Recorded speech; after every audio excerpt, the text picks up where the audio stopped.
പുള്ളി ചേട്ടാ പേര് മേപ്പടിയാണ്. അപ്പൊ പുള്ളി പേടിച്ചിരിക്കുക. എന്നുവെച്ചാൽ വല്ല മേപ്പടിയാന്ന് പറഞ്ഞാൽ പുള്ളി വല്ല ഉണ്ണിമൂന്നൻ നായകനായിട്ട് വല്ല ആക്ഷൻ പടം 6 പാക്ക് ആക്കാൻ വേണ്ടി പേടിച്ചിട്ട് പുള്ളി ഇരിക്കുക. കഥ പറഞ്ഞപ്പോൾ ഇത് ഇങ്ങനെ കഥയാണോ എന്ന് പറഞ്ഞിട്ട് പുള്ളിക്ക് ഇഷ്ടപ്പെട്ട് ചെയ്യാമെന്ന് തീരുമാനിച്ചു. അപ്പൊ ഇതേ സാധനമാണ് ഐ തിങ്ക് പുള്ളിയുടെ വേർഷനിൽ പേടിച്ചിട്ട് ഇവരെങ്ങനെ ഒഴിവാക്കി വിടാം എന്ന് പറഞ്ഞ ഒരു നറേഷൻ. എന്തായാലും ആ ചിരി പറ്റുന്നില്ല, ചിരി പറ്റൂല. ഓക്കെ ശരി, വേണ്ട. ഇനി നമുക്ക് പീപ്പിൾസ് ചോയ്സിലേക്ക് വരാം. പീപ്പിൾസ് ചോയ്സ് എന്ന് പറഞ്ഞാൽ നമ്മളിപ്പോൾ ഉണ്ണിയാണ് ഗസ്റ്റ് എന്ന് അറിഞ്ഞുകൊണ്ട് നമ്മൾ കുറേ പേരുടെ അടുത്ത് ഒരു സർവേ പോലെ നമ്മൾ ചോദിച്ചു. അതിനകത്തുനിന്ന് ഏറ്റവും കൂടുതൽ വന്നിരിക്കുന്നതിനകത്തുനിന്ന് നമ്മൾ പിക്ക് ചെയ്ത ഒരു 4-5 ചോദ്യങ്ങളാണ് കേട്ടോ. അതിനും കൂടെ ആൻസർ. ഉണ്ണിയുടെ ആദ്യ പ്രണയം, അതാണ് ഒരാൾക്ക് അറിയേണ്ടത്. ഏത് വയസ്സിലായിരുന്നു? സ്കൂളിലായിരുന്നോ, കോളേജിലായിരുന്നോ? ഗുജറാത്തിലെ ഒരു ഗുജറാത്തി കുട്ടീനെ? മലയാളി മലയാളി കുട്ടി. അതെ അതെ. സോ ഞാൻ ഇവിടെ കാണാൻ വേണ്ടി സൺഡേ മാസ് ഒക്കെ അറ്റൻഡ് ചെയ്യാൻ പോയിട്ട് പിന്നെ അങ്ങനെ പറയാൻ ഒരുപാട് കൗണ്ട് ചെയ്തിട്ടുണ്ടോ ഉണ്ണി? എത്ര പേരെയാണെന്ന്? ഇല്ലേ, കൗണ്ട്ലെസ് ആണെന്നോ? എല്ലാരും ഓർമ്മയുണ്ട്. ഉണ്ട്, എല്ലാരും സ്റ്റിൽ ഓർമ്മയുണ്ട് ഓരോ പ്രായത്തിലും. ഇപ്പൊ ഈ പറഞ്ഞ മാസ് അറ്റൻഡ് ചെയ്യാൻ പോയത് ഏത് പ്രായത്തിലാ? ഞാൻ 12th സ്റ്റാൻഡേർഡിലായിരുന്നു. അത്ര ആയപ്പോഴാണ് പ്രേമിക്കാൻ തുടങ്ങിയത്. പ്രേമൊന്നുമില്ല, പ്രണയം ആ ഒരു ആണല്ലേ. ഈ 1 വേ സൈഡിലായിട്ട് നിന്നിട്ടുണ്ട്, 2 സൈഡിലായിട്ട് നിന്നിട്ടുണ്ട്, അങ്ങനെ പല രീതിയിലും ഇപ്പോഴും അങ്ങനെ തന്നെയാണോ പോയിക്കൊണ്ടിരിക്കണേ? ഇങ്ങനെ എന്റെ സ്കൂളിൽ എനിക്ക് ഒരുപാട് നല്ല ഓർമ്മകളുണ്ട്. എന്നുവെച്ചാൽ ഒരു കുട്ടി ഉണ്ടായിരുന്നു, ഇപ്പോഴും എന്റെ ഫ്രണ്ടാണ്. സോ പുള്ളിക്കാരത്തി ഞാനും ഭയങ്കര ഫ്രണ്ട്സ് ആയിരുന്നു. അപ്പൊ ടീച്ചേഴ്സിന് എന്ന് വെച്ചാൽ ചിലപ്പോൾ ഇവര് കല്യാണം കഴിക്കും, ഞങ്ങള് സെപ്പറേറ്റ് ആയിട്ട് സ്കൂളിൽ പോകുമ്പോഴും ടീച്ചർ ചോദിച്ചിട്ടുണ്ട് കല്യാണം കഴിച്ചുകൂടെ എന്നൊക്കെ. അങ്ങനെ ഒരു പോയിന്റില് അപ്പൊ പുള്ളിക്കാരത്തി രാജ്പൂത്താണ്, അവിടുത്തെ രാജ്പൂത്ത്. അപ്പൊ ഞാൻ വീട്ടിലേക്ക് പോകുമ്പോഴേ അപ്പൊ ആന്റി നിങ്ങൾക്ക് ഓക്കെ ആണെങ്കിൽ നമുക്ക് കല്യാണം. അപ്പൊ ഞാൻ നോക്കുമ്പോൾ പേടിച്ച് ഇതെന്തായിരുന്നു. ഞാൻ പറഞ്ഞ ആന്റി അങ്ങനെയൊന്നുമില്ല, ഞാൻ ഫ്രണ്ടാണ്. പിന്നെ ആന്റി ഭയങ്കരമായിട്ട് അവരുടെ ഒരു ഡിഷ് ഉണ്ടാക്കും, ഒരു ചപ്പാത്തി പോലത്തെ എന്തോ, ഞാനത് കഴിക്കാനാണ് പോണത്. അപ്പൊ ഞാൻ പിന്നെ ഇവളോട് പറഞ്ഞു ഇങ്ങനെ. പിന്നെ ഇവൾക്ക് ഒരു 23-24 ആയപ്പോ she was like let's get married. ഞാൻ പറഞ്ഞു 23-ൽ ഞാൻ എന്ത് ചെയ്യാൻ, ഒന്നുമില്ല. അപ്പൊ ഞാൻ അപ്പൊ നാട്ടിലേക്ക് ഇങ്ങനെ സിനിമയ്ക്കായിട്ട് വരാൻ നിൽക്കാം. അങ്ങനെ ഒരു പോയിന്റിൽ ഇവളെന്നെ വിളിച്ചു. അപ്പൊ നീ ഒരു കാര്യം ചെയ്യണം. അപ്പൊ ഇവളുടെ മുത്തശ്ശൻ പുള്ളിക്കാരൻ മരിച്ചു ഇപ്പോ. പക്ഷെ ഞാനും പുള്ളിയുടെ ഭയങ്കര കൂട്ടായിരുന്നു. അപ്പൊ പറഞ്ഞു നീ ദാദാജിക്ക് ഫോൺ പറ ഇങ്ങനെ കല്യാണത്തിന്റെ കാര്യം ഉറപ്പിക്കാം. ഞാൻ പറഞ്ഞു ഞാൻ എന്തിനു വിളിക്കണം, അതൊന്നും ശരിയല്ല. അപ്പൊ ഇവള് വീട്ടിൽ പറഞ്ഞു ഒരാൾ ഇഷ്ടമാണെന്ന്. അപ്പൊ അവര് പറഞ്ഞു ഉണ്ണിയാണെങ്കിൽ ഓക്കെ, അല്ലെങ്കിൽ ക്യാൻസൽ. അപ്പൊ ഈ പുള്ളിക്കാരത്തിക്ക് പിന്നീട് ഭയങ്കരമായിട്ട് ഡിബേറ്റും എലക്വേഷനൊക്കെ പാർട്ടിസിപ്പേറ്റ് ചെയ്യുന്ന കുട്ടിയായിരുന്നു. അപ്പൊ ഇവള് കോളേജിൽ പഠിക്കാൻ പോയപ്പോ കോളേജിലൊരു പയ്യനുമായിട്ട് ഇഷ്ടത്തിലായി. അപ്പൊ ഇവള് എന്നോട് പറയാം, അപ്പൊ ഞാൻ വരുന്നത് പോയെ. അപ്പൊ ഇവൾക്ക് വേറൊരാളെ ഇഷ്ടപ്പെട്ടു എന്ന് പറയുന്നത് എനിക്ക് വിശ്വസിക്കാൻ പറ്റില്ല. അപ്പൊ ഈ പുള്ളി കാശ്മീരി പണ്ഡിറ്റായിരുന്നു. ഇവര് എവിടേക്കോ ഡൽഹിയിലൊക്കെ പരിചയപ്പെട്ടെന്നൊക്കെ പറഞ്ഞിട്ട്. അപ്പൊ ഞാനിപ്പോ എന്ത് ചെയ്യണം? അപ്പൊ ഇവളുടെ വീട്ടില് ഞാൻ വിളിച്ച് പറഞ്ഞാലാണ് ഇത് സത്യമാണെന്ന് അവര് വിശ്വസിക്കുള്ളൂ. അപ്പൊ ഞാൻ വിളിക്കില്ല എന്ന് പറഞ്ഞു. ഇവര് ഇവൻച്വലി കല്യാണം കഴിച്ചു, അവരുടെ ഇന്റർകാസ്റ്റ് പോലെ കല്യാണം കഴിച്ചിട്ട് പ്രശ്നമായി. ഹാപ്പിലി. അപ്പൊ എനിക്കൊരു പോയിന്റ് കഴിഞ്ഞപ്പോ ഇങ്ങനെ ഇഷ്ടമുള്ള ആൾക്കാർ ഇങ്ങനെ ഒരു കല്യാണം കഴിച്ച് പോയിട്ട് ഇപ്പൊ ഒരാള് US ഉണ്ടായിരുന്നു. അപ്പൊ US she got married and പുള്ളിക്കാരത്തി എനിക്കൊന്ന് ഇവരുടെ ഏതൊരു മൊമെന്റില് ഇങ്ങനെ പറഞ്ഞു, ഇങ്ങനെ അവരും ചോദിച്ചു കാണും ആരെങ്കിലും ഇഷ്ടമാണ്. അപ്പൊ എന്റെ പേര് പറഞ്ഞപ്പോ ഇയാള് ഗൂഗിൾ ചെയ്തപ്പോ എന്റെ അക്കൗണ്ട് ഒക്കെ കണ്ടിട്ട് എനിക്ക് മെസ്സേജ് ഒക്കെ അയച്ചു. അപ്പൊ ഇതിന് വെരി പോസിറ്റീവ്. ഞാൻ പറഞ്ഞ ഇതിന്റെ ഒരു അതേ സൈഡ്. എല്ലാരും ഇങ്ങനെ ദേഷ്യപ്പെടുക അങ്ങനെയൊന്നല്ല. ഇപ്പൊ സ്കൂളിൽ ഒരുമിച്ച് പഠിച്ചതുണ്ടായിരുന്നു. അങ്ങനെ ഇപ്പൊ അയാളുടെ കാര്യം പറഞ്ഞു, ഇവളോട് ഞാനിതൊക്കെ എല്ലാവരുടെയും കഥ കേട്ടോണ്ടിരുന്നു. ഇനി എനിക്ക് ഈ പ്രണയത്തെ കുറിച്ച് തന്നെ എനിക്ക് വേറൊരു കാര്യം ഉണ്ണിയുടെ അടുത്ത് ചോദിക്കേണ്ട. അതിന് തൊട്ട് മുമ്പേ നമ്മുടെ മൈൽ സ്റ്റോണിൽ തന്നെ കുറച്ച് നാളുകൾക്ക് മുമ്പേ ഉണ്ണി വന്നപ്പോ ഇതേ ഒരു സബ്ജക്റ്റിനെ കുറിച്ച് ഉണ്ണി ഒരു കാര്യം പറഞ്ഞിരുന്നു. അതെന്താന്ന് ഓർക്കുന്നുണ്ടോ എന്ന് എനിക്കറിയില്ല, നമുക്ക് നോക്കാം എന്താന്ന്. ആരുടെയും കല്യാണം കണ്ടിട്ട് അസൂയ തോന്നിയിട്ടുണ്ടോ? പിന്നെ ഇപ്പൊ എനിക്ക് അതാണ് പണി.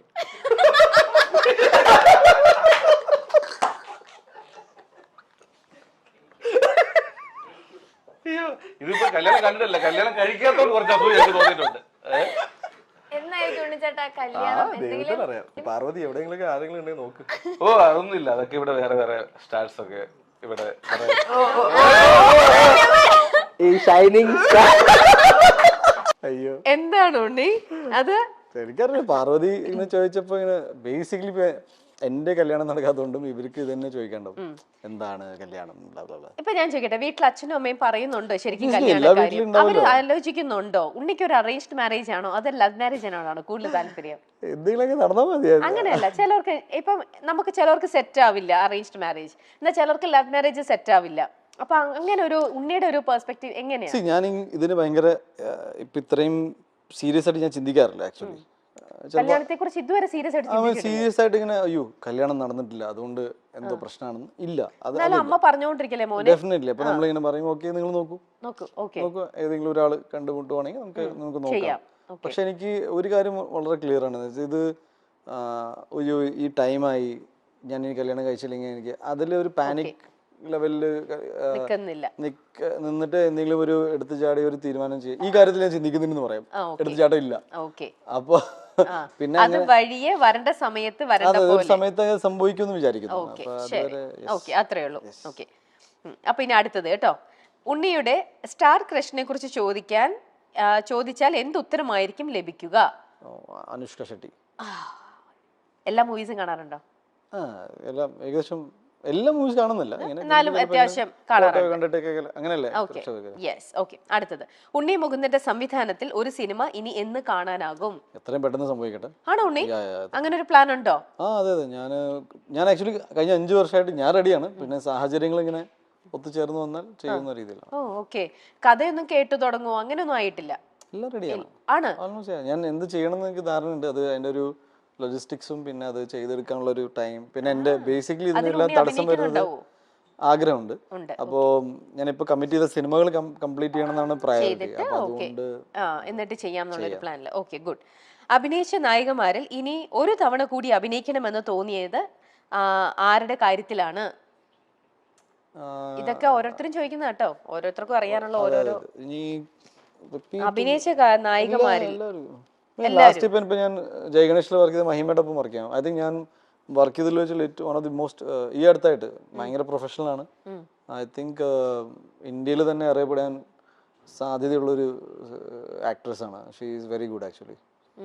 എന്ന് വെച്ചാൽ in terms of acting and പിന്നെ പ്രൊഫഷണലിസം എന്ന് പറയുന്ന സംഭവം ഉണ്ടല്ലോ, ലൈക്ക് ഒരു പ്രൊജക്റ്റിനെ എങ്ങനെ ഹാൻഡിൽ ചെയ്യണം, ആൾക്കാരുമായിട്ടുള്ള പെരുമാറ്റം, അതെല്ലാം പക്ക.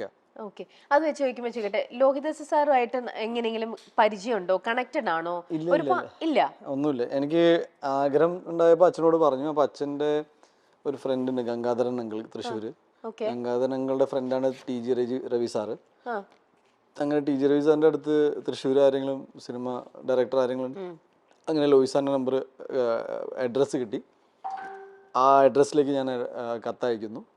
പിന്നെ സാറിന് ഇഷ്ടപ്പെട്ടിട്ട് സാറ് വിളിക്കുക, അങ്ങനെയാണ് ഉണ്ടായത്. അത് മാളികപ്പുറം ഹിറ്റ് ആയതിനു ശേഷം ഞാൻ TG രവി സാറിനെ വിളിച്ച് ഈ കാര്യം അറിയിക്കുകയാണ്. ചേട്ടൻ കൊടുത്ത അഡ്രസ്സ് കാരണമാണ് പിന്നീട് സിനിമയിൽ വരാൻ സാധിച്ചത്. He was very happy. ഓ, അങ്ങനെ. ഓക്കെ, ശരി. ഇനി പ്രേക്ഷകർ പീപ്പിൾസിന്റെ അടുത്തത് dream character of Unni Mukundan, അതാണ് ഒരാൾ ചോദിച്ചിരിക്കുന്നത്. അറിയില്ല, ഞാൻ ഒരുപാട് ഇനിയും സിനിമകൾ ചെയ്യേണ്ടിയിരിക്കുന്നു. അപ്പോൾ അതിൽ വരുന്ന എല്ലാ കഥാപാത്രങ്ങളും നന്നായി വരട്ടെ എന്നാണ്. അങ്ങനെ ഇന്ന സ്പെസിഫിക് ഇല്ല. മനസ്സിൽ കാണുന്നത് ഏത് തരത്തിലുള്ള ഒരു ക്യാരക്ടർ? ഒരു സൂപ്പർ ഹീറോ സിനിമ എന്ന് പറയുകയാണെങ്കിൽ ഞാൻ ഓൾറെഡി ഗന്ധർവ എന്ന സിനിമയ്ക്ക് വേണ്ടി വർക്ക് ചെയ്തുകൊണ്ടിരിക്കുകയാണ്. ദെൻ എനിക്കൊരു ആർമി മൂവി ചെയ്യണമെന്നുണ്ട്, ഇന്ത്യൻ ആർമിക്ക് വേണ്ടിയിട്ട്. പിന്നെ ഒരുപാട് നല്ല കഥാപാത്രങ്ങൾ, അത് പിന്നീട് ഒരു നല്ല രീതിയിൽ മുന്നോട്ട്. ഇപ്പൊ ഞാൻ മാളികപ്പുറം ചെയ്യുമ്പോൾ ഞാൻ അറിഞ്ഞില്ല ഇത് ഇത്രയും നല്ല രീതിയിൽ ഹിറ്റ് ആവുന്നു അല്ലെങ്കിൽ ആൾക്കാർക്ക് ഇഷ്ടപ്പെടുന്നു. അത് മേപ്പടിയാനാണെങ്കിലും മല്ലു സിംഗ്. ഇപ്പൊ ഞാൻ മല്ലു സിംഗ് ആദ്യം റിജക്ട് ചെയ്ത സിനിമയാണ്. എനിക്ക് ഈ കഥ വല്ലാത്തൊരു കഥയാണെന്ന് തോന്നി, പക്ഷെ അത് ഇത്ര വലിയ ഹിറ്റ് ആയില്ല. അപ്പൊ എനിക്ക് അറിയില്ല, ചെയ്യുന്നത് നന്നായിട്ട് ചെയ്യണമെന്നുണ്ട്. ഇനി നമുക്ക് ജയ് ഗണേശനിലേക്ക് എത്താം. ജയ് ഗണേശനില് മുമ്പേ നമ്മൾ കുറച്ച് കാര്യം പറഞ്ഞിട്ട് അത് അവിടെ നിന്നു. ഉണ്ണിയുടെ ക്യാരക്ടറിനെ കുറിച്ച് ഒന്ന് പറയാൻ പറ്റുന്ന കാര്യങ്ങൾ റിവീൽ ചെയ്താൽ മതി. എന്റെ ക്യാരക്ടർ ഗണേഷ്, ഞാൻ ഈ അടുത്തായിട്ട് കേട്ടതിൽ വെച്ച് ഏറ്റവും എനിക്ക് ഭയങ്കരമായിട്ട് റിലേറ്റ് ചെയ്യാൻ പറ്റുന്ന ഒരു ക്യാരക്ടറായിട്ട് തോന്നിയത്. ഇമോഷണൽ കണക്ട് ഭയങ്കരമായിട്ട്. ഞങ്ങള് രഞ്ജിത്ത് എൻ്റെ അടുത്ത് കഥ പറഞ്ഞു, പിന്നെ സ്ക്രിപ്റ്റ് സബ്മിറ്റ് ചെയ്തു. ഞാനൊരു 28 ഡ്രാഫ്റ്റ് വായിച്ചിട്ടുണ്ടായിരുന്നു. അപ്പോൾ 28 തവണ വായിക്കുമ്പോഴും എനിക്ക് ഭയങ്കരമായിട്ട് കണക്ട് ചെയ്തു ആ കഥ. പിന്നെ ഞാൻ ആദ്യമായിട്ടാണ് ഇങ്ങനെ ഒരു സ്പെഷ്യലി ഏബിൾ ക്യാരക്ടറായിട്ട് ചെയ്യുന്നത്. വീൽ ചെയറിലായിരുന്നു ഫുൾ, അതിൻ്റെ ചാലഞ്ചസ് വേറെ ആയിരുന്നു. അപ്പോൾ രഞ്ജിത്തിന് ഒരു പ്രൈമറിലി ഒരു മുഖമില്ലെങ്കിൽ എങ്ങനെ ആയിരിക്കണം ഇയാളെന്ന് പറഞ്ഞപ്പോൾ അത്യാവശ്യം സ്ട്രെങ്ത് ഫീൽ ചെയ്യുന്ന ഒരാൾ ഈ ക്യാരക്ടർ ചെയ്താൽ പുള്ളിക്ക് ജസ്റ്റിഫൈ ചെയ്യാൻ പറ്റുമെന്ന് തോന്നി. അങ്ങനെയാണ് എന്നിലേക്ക് എത്തിയത്. അപ്പം ഞാനും പിന്നെ ഇതിൻ്റെ ഫുൾ എനിക്ക് കഥ ഡീറ്റെയിൽ ആയിട്ട് പറയാൻ പറ്റാത്തതുകൊണ്ട് പറയാം, ഇതിൻ്റെ ഒരു ഇമോഷണൽ കണക്ട് ഭയങ്കര രസമാണ്. അതായത് ഈ സിനിമ ആര് കണ്ടാലും അവർക്ക് ഒരു ഒരു ഒരു kind of life is beautiful പറഞ്ഞ പോലെ ഒരു വളരെ പോസിറ്റിവിറ്റി അവർക്ക് കിട്ടും. ഒരു കാര്യം ഉറപ്പായിട്ട് പറയാണ്, എൻ്റെ സ്പെഷ്യലി ഏബിൾഡ് സുഹൃത്തുക്കൾ, ബ്രദേഴ്സ് ഈ സിനിമ കാണുമ്പോൾ അവർക്ക് രോമാഞ്ചടിക്കും. ദാറ്റ് ഈസ് അവരെ സംബന്ധിച്ച് എനിക്ക് ഈ സിനിമ ഒരു രീതിയിലും മോശമായി ഈ കഥാപാത്രത്തെ ഇങ്ങനെ കാണിച്ചല്ലോ, അങ്ങനെയല്ലാതെ ഒരു ഹീറോയിക് രീതിയിൽ തന്നെയാണ് ആ സിനിമ നമ്മൾ ഇത് എന്താ പറയുക ഈ ക്യാരക്ടറിനെ നമ്മൾ പ്രസന്റ് ചെയ്യുന്നത്. പിന്നെ നല്ല ആക്ടേഴ്സ് ഉണ്ട്, നല്ല നല്ല ക്രൂ കിട്ടി എനിക്ക്. പ്രൊഡക്ഷനും ഡിസ്ട്രിബ്യൂഷനും നമ്മൾ ഹാൻഡിൽ ചെയ്യുന്നത് UMF ആ ചെയ്യുന്നത്. പിന്നെ മൊത്തത്തിൽ മാളികപ്പുറം എന്ന സിനിമയ്ക്ക് ശേഷം എനിക്കൊരു ചെറിയ പ്രഷർ ഉണ്ടായിരുന്നു, ഇനി എന്ത് ചെയ്യണം, ഇത്രയും പ്രതീക്ഷകൾ പിന്നെ എൻ്റെ ഈ സിനിമ കണ്ടതും വിജയിപ്പിച്ചത് ഒരു ഫാമിലി ഓഡിയൻസ് ആണ്. അപ്പൊ ഫാമിലി ഓഡിയൻസ് ബിഹേവ് ചെയ്യുന്നത് യൂത്ത് എന്ന പോലെ അല്ല. ഇവര് ആ സിനിമ കാണണമെങ്കിൽ അവർക്ക് ഒരാളല്ല സിനിമ കാണാം, 4 പേര് സിനിമ കാണാം. 4 പേര് എന്ന് വെച്ചാൽ ചുരുങ്ങിയത് ഒരു 1000 രൂപ, പിന്നെ ട്രാവൽ, സമയം മാറ്റി വെക്കുക. അപ്പോൾ ഒരു വലിയ ചെലവാണ്. ഒരു യൂത്ത് സിനിമ കാണുന്ന വെച്ചാൽ അയാൾ മാത്രം പോയി കണ്ടുവരും, വീട്ടുകാരോട് ചിലപ്പോൾ നല്ലതാണെന്ന് അവൻ പറയും, ഇല്ലെങ്കിൽ പണം ഡ്രോപ്പ് ചെയ്യും. ഫാമിലീസ് ഒരു ആക്ടറിനെ ട്രസ്റ്റ് ചെയ്തിട്ട് സിനിമയിൽ പോകുന്ന ഒരു സ്വഭാവം കാണിക്കുന്ന ഒരു സ്വഭാവമുണ്ട്.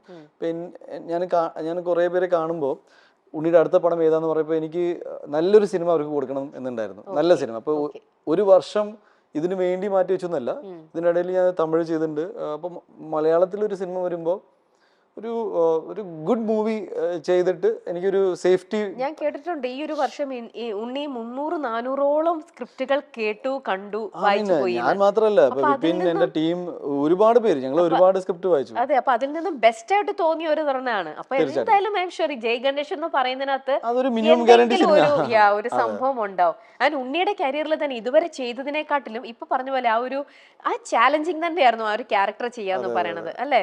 എനിക്ക് ഭയങ്കര ശാരീരികമായിട്ടും മാനസികമായിട്ടും എന്നെ ഭയങ്കരമായിട്ട് ടച്ച് ചെയ്ത ഒരു ക്യാരക്ടറാണ്.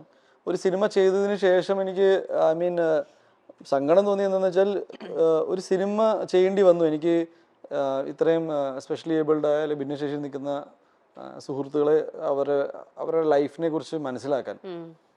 നമ്മുടെ സൊസൈറ്റി ഡിസൈൻഡ് നമ്മളെ പോലെ ഇങ്ങനെ ജീവിച്ചു പോകുന്ന ആൾക്കാർക്ക് വേണ്ടിയിട്ടാണ്, എൻജിനീയർഡ് ഫോർ ദാറ്റ്.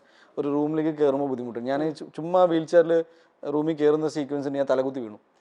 എനിക്ക് അന്ന് ഉണ്ടായ സങ്കടം ഞാൻ വീണതിന്റെ അല്ല, ഇതൊക്കെ നമ്മളിതിനെ നമ്മുടെ ശ്രദ്ധ പോയിട്ടില്ലല്ലോ ഇതില്.